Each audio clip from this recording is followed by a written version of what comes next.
Hi, welcome to Albuquerque's Most Iconic Businesses, presented by Moji Cinema.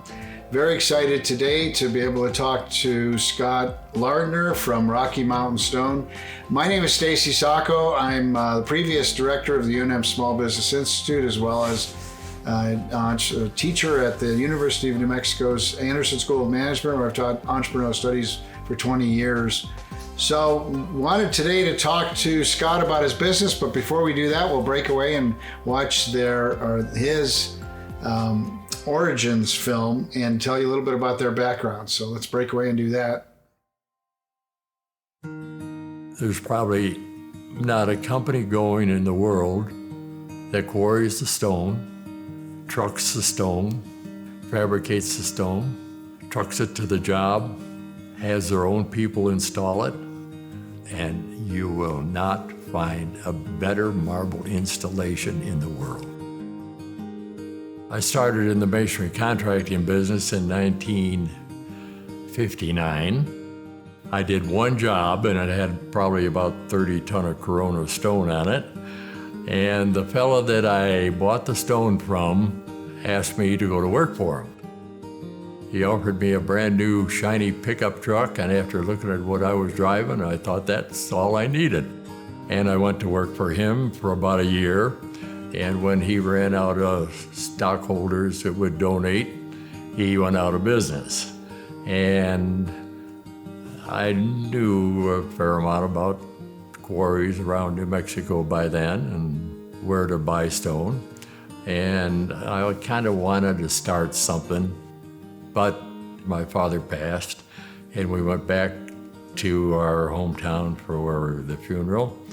And an old friend came to the funeral, and he was all crippled up with arthritis. And I said, "Earl, you got to get out of this damp, cold, rainy country here. It's terrible here. The sun shines all the time out west." One day, all of a sudden, he showed up on my doorstep. He couldn't get a job, he was so bad. And after about 3 months, he started getting a lot better. And I asked him one day, I said, I'd almost like to start a little stone yard. And if you'd like to run it, you can run the stone yard. And that's how it started. And I think the first year we probably maybe grossed $15,000 in sales. We didn't advertise, we didn't do anything. We put a sign out in front and put flagstone out, and we just tried to have fair prices and good service, and it helped make it grow. The quarries were really opened by Charlie Steen. They called him the Uranium King. And he had heard about the travertine quarries out in New Mexico. And when he came out here, he realized that there was no way anybody could produce it, so he ended up buying the company. Charlie neglected to pay his income tax. They locked everything up Charlie owned, and it closed up, and it sat for a few years. And we were sending Charlie Steen a royalty every month because we were buying rubble stone, loading it, taking it out ourselves. And one day a fellow walked into my office and he says, "You don't pay a royalty to Charlie Steen anymore, you pay it to me." I said, "Oh, how come?" He said, "Well, they had the bankruptcy auction and I ended up with the quarries." I said, "Okay." Then he tried to sell the quarries, but nobody wanted anything to do with it. And so him and I negotiated a price, and we ended up with it. I realized when we bought those quarries that we had to start fabricating slabs to be able to sell any of that material to justify what it really was. So we spent about $15,000 at the most. We bought a worn-out polisher and a worn-out wire saw that could cut the slabs from the blocks. And After 22 years, I quit the masonry business. I worked at Rocky Mountain Stone after school and on the weekends, and I think my dad was the king of projects. Whether we were doing something at the office or, building a building or building a house or landscaping or building walls, we always had work to do. He kept us busy. I went to New Mexico State and I did some interviewing when I was in college. And I remember coming back, and it was about the time that my dad started talking about starting a new company called New Mexico Travertine. And he came to us and said, "You guys want to buy into this? I'd love to have the three brothers be part of it." I thought, what a great opportunity. And they gave me the title of marketing director because I took a few marketing classes in college. We made a decision to try and set up some dealers and to start trying to peddle this travertine that we were going to start quarrying and processing. My oldest brother ended up running all the quarries. They needed somebody to stay at Rocky Mountain Stone, and I said, "I'll work at Rocky Mountain Stone." And we actually had a yard down in the middle of Los Lunas, and we were bringing in all of our rubble stones and palletizing it and shipping out train loads back east and out to the West Coast. So it was an exciting time. It was a growing company, and it was a fun start. As demand increased, our business increased. I think it was market driven, and because of the travertine quarry, we were kind of dipping our toes into the fabrication side of it, and there's never a dull moment. You're dealing with the oldest building material, pretty noble product to be able to work with. It's different every time you get a slab of material in, or some of the stuff that comes out of the earth, to me is just fascinating. The different marbles and granites and now quartzites that we get to deal with. There's nothing like it in the world. Everything we do is custom. It's challenging, so creating a system that addresses custom stonework so that it's repeatable and you can do it right the first time, every time, is really fun. I think that the fundamental tenets of any successful business are the same. You have to have integrity. You have to do what you say you're going to do when you say you're going to do it. Treat people right and be honest and transparent about what you're doing. And I think those are the values that my dad instilled in all of us. People that get into the stone business, it's sort of one of those things that when it gets in your blood, it's hard to get out of it. We all have a fundamental tie to the earth. We're dealing with a pretty emotional part of any house. And so the scrutiny when it comes to countertops is probably higher than most other places in a home. And the other thing that's always interesting is we're at the tail end of the construction cycle. You put your countertops in, you set your sinks and do a little bit of trim work, and 3 weeks later you're moving in. Seeing that and being able to go out and see a job or meet with a customer after a project's been completed and just to see something get transformed is really cool. It's really cool. It's an honor to be able to continue a family business. Looking back on it, it's been a lot of fun, and it's really cool to be able to continue that legacy that my dad started. I'm at that point in life where I can see over the horizon, and I need to get my succession plan dialed in for the next generation.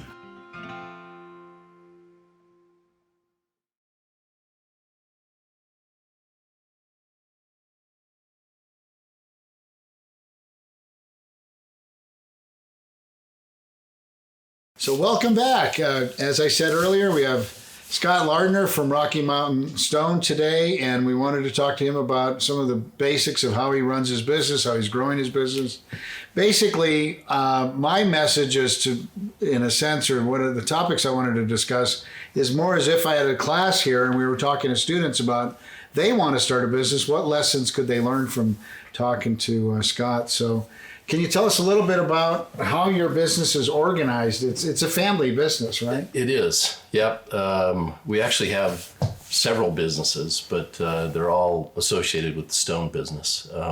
Rocky Mountain Stone Company was started back in 1963 as a supplier for landscape materials and veneer stones, building stone, flagstone, that sort of thing. My dad was a mason, and ran a mason contracting business up until about 1983.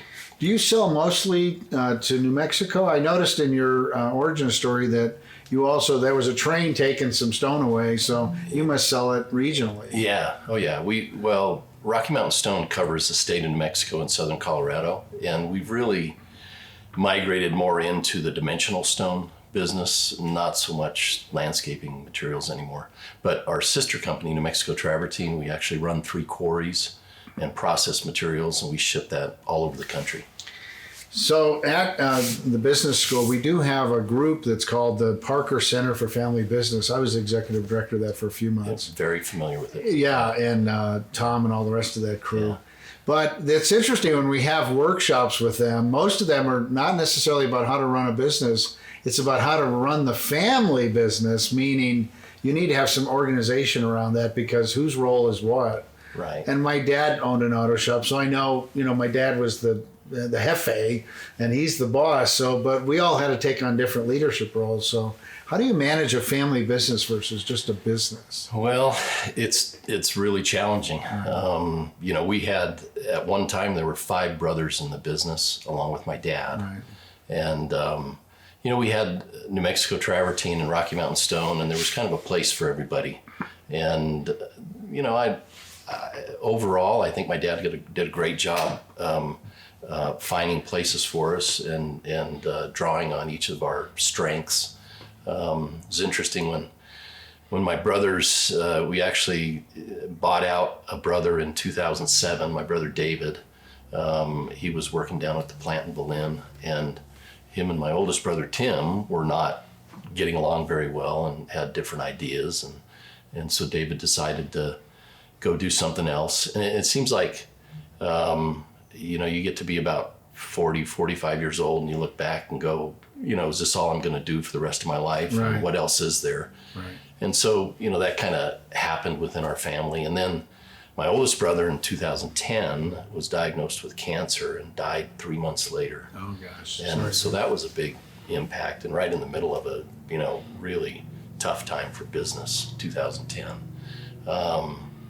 There's life events that take place that, each of us, live in our own lives with our own families, and people make decisions and, decide to either continue or go do something else. And so, unfortunately, Tim was running New Mexico Travertine.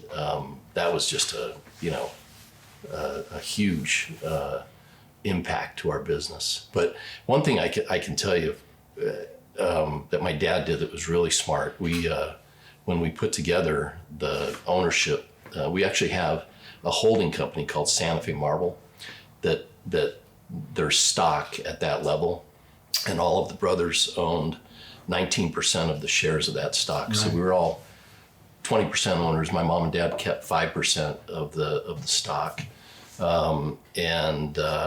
Fortunately, we had a buy-sell agreement that was funded with insurance. And so when Tim's estate needed to be settled, we were in a position to, settle his estate. Made it easier to split it. Absolutely. Yeah. And I think anybody that's got whatever, if you're any kind of partnership or family business, you should have a buy-sell agreement in place and make sure it's funded. Well, I worked at West, and we used to help a lot of folks start partnerships. Yeah. And there was a lot more information that was beyond us, so we'd bring in a lawyer to help them. Right. Exactly. Yeah. Because it gets complicated, and you want to make sure you do it right. And the laws change, so sure, all that. So the one interesting thing I when I looked at your origin story was you have that one I don't know if you still have it, but that Los Lunas area where you have all the rock. And I was like, whoa, this is fantastic. Oh, yeah. So it must be interesting from a business point of view. How do you manage that? You must have some kind of a great software system to keep track of all the inventory and where it's at within if it's cut or not cut. Right. Yeah. Down at the plant, that's kind of evolved over the years. Initially, we were, the plant in Belen was built in order to process the travertine. So we had a travertine quarry that we used to go out and actually quarry the stones. A rancher owned the quarry, and we would break it up and make building stone and crush it for landscape gravel. And we had an opportunity in 1978. The ranch went into receivership, and my dad partnered with a guy that bought the ranch, and we bought all the travertine rights. Right. And so we went out and set up the travertine quarry, and then we built the plant in 1983, and that was really what our focus was the travertine. And it's, we're really in the fashion business within the building industry, and colors change over time. Right. Back then, we had we still have a pink travertine quarry, but pink kind of went off the radar, and in the 90s, it was the hottest color, and we couldn't quarry enough of it. And then early 2000, it kind of disappeared, and everything went gold, and we started quarrying the gold quarries and processed a lot of gold and brown colors. And then in about 2010, 2012, somewhere around there, it started going to grays and blacks, and that's still kind of what the color, the predominant color is. So quite honestly, we don't quarry that. We don't do a lot of work out at that quarry right now, just because the colors are not colors that people are using in construction. So it's interesting. So part of what I also saw in there was that it's the quality of the work is incredibly important, and I would assume that's maybe your unique selling point. Oh, absolutely. Yeah. Because you took on the marketing role in the beginning. I thought, that'd be a great discussion with you about then how do you maintain that quality throughout the whole value add process. Right. Yeah. Is there a process for keeping quality? Yeah. Maintaining that is on the front end or the back end? It's both. I mean, I'll give you an example. Rocky Mountain Stone, we got associated with an importer early on that really focused on importing first quality materials. It's like anything, it's like a cut of meat, right? You can get prime, you can get choice, you can get whatever they feed to the dogs, right? And it's all based on price. And we're in I always tell people we're in a noble business. It's the world's oldest building material, right? The second oldest employment opportunity, I would say. Right. And can I have shelter? There you go. And as far as quality goes, if you buy first quality materials to start with, that's the foundation of it. And then the systems that we have in place, we implemented a program called synchronous flow. And, systems, any system is perfectly designed for the results that you get, right? If you have a lousy system and it's not set up properly, boy, that's great. You are going to get lousy results. Yes. And when you have consistent, the continuous improvement is a big part of what we do. We track issues still to this day. If there's an issue, most issues, if you take care of them, they're little issues. If you don't address them, they become bigger issues. They grow. And so we focus on, it's the first thing we sit down every morning in our production meeting. We look at if there's any issues from the day before and identify somebody to take care of that. And they just remain small issues. And I mean, we're in the construction business, and there's just a lot of players in the construction business, a lot of moving parts. There's going to be issues. There's going to be things that come up that you have to address. So we deal with that first off. And the synchronous flow that we implemented, it's really lean manufacturing. Right. If you break any production system down to what it actually takes time-wise to do each step, it's, if you put it all together and have that whatever you're making flow through that system, it doesn't take very long to process material, right? It's really a function of sequencing things properly, having enough capacity at each step, and additional capacity so you have some buffer in front of each step, and then managing whatever you identify as your bottleneck, right? For us, it's installation. So we manage our installations and schedule all of our installations. Everything upstream from that has excess capacity so that we never run out of material to install. And with that, I mean, it's kind of a bird's eye view of it. There's a lot of details that go into it, but it's been really effective. Yeah. You're reminding me, I was at an SBDC meeting and somebody said the usual 9 out of 10 businesses fail in the first 2-3 years. And I was like, well, I'm a Disney guy. I like the happy ending. What's the one that didn't fail? So I did some research. It ends up the oldest company on the planet Earth that's still here is in Japan. It was started in 578 AD, and it's a construction company. Is that right? Yeah.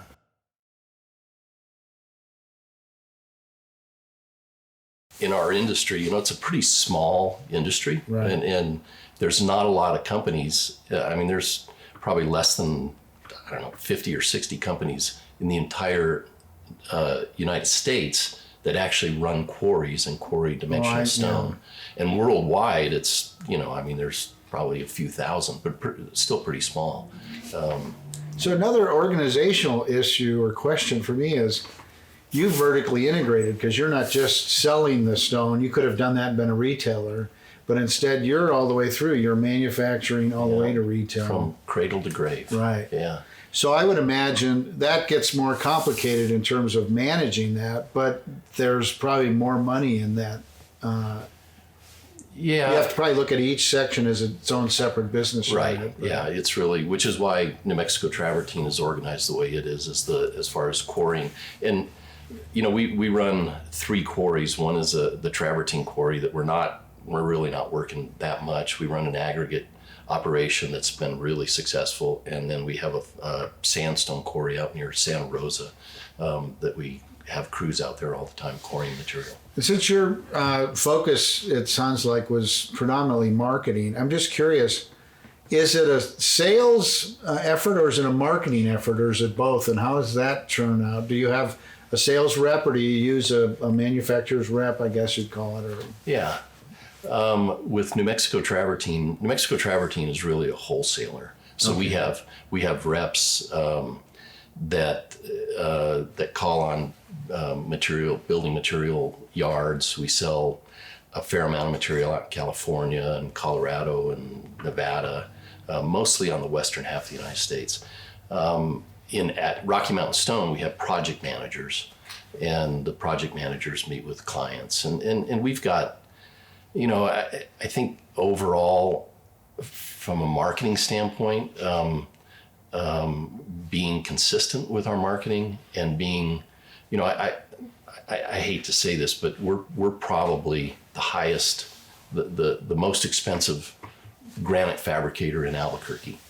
But, if the only differentiating item that you have is price, it's just a race to the bottom. You can buy cheap. No, but if you're going to spend $5,000 on your kitchen countertops, right, you don't want the cheapest guy to do it. Right. And it's a lifetime. It's an investment that you're never going to have to replace them unless the colors change and you decide to update their kitchen or their bathrooms or whatever. But it's not like the product is going to ever wear out.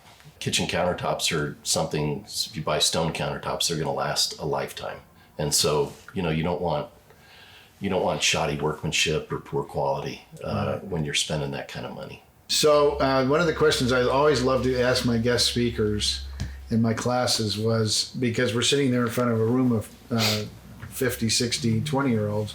So if we could find a time machine in the next room over and we went back to when you were 18, 20 years old sitting in a room like this, and you could talk to yourself, what might you say to yourself about what were lessons learned or things to watch out for in terms of business or even maybe strategically where you've gone in your life? What would be some lessons learned you'd talk to yourself? Yeah. I think that we probably would have adopted new technologies faster.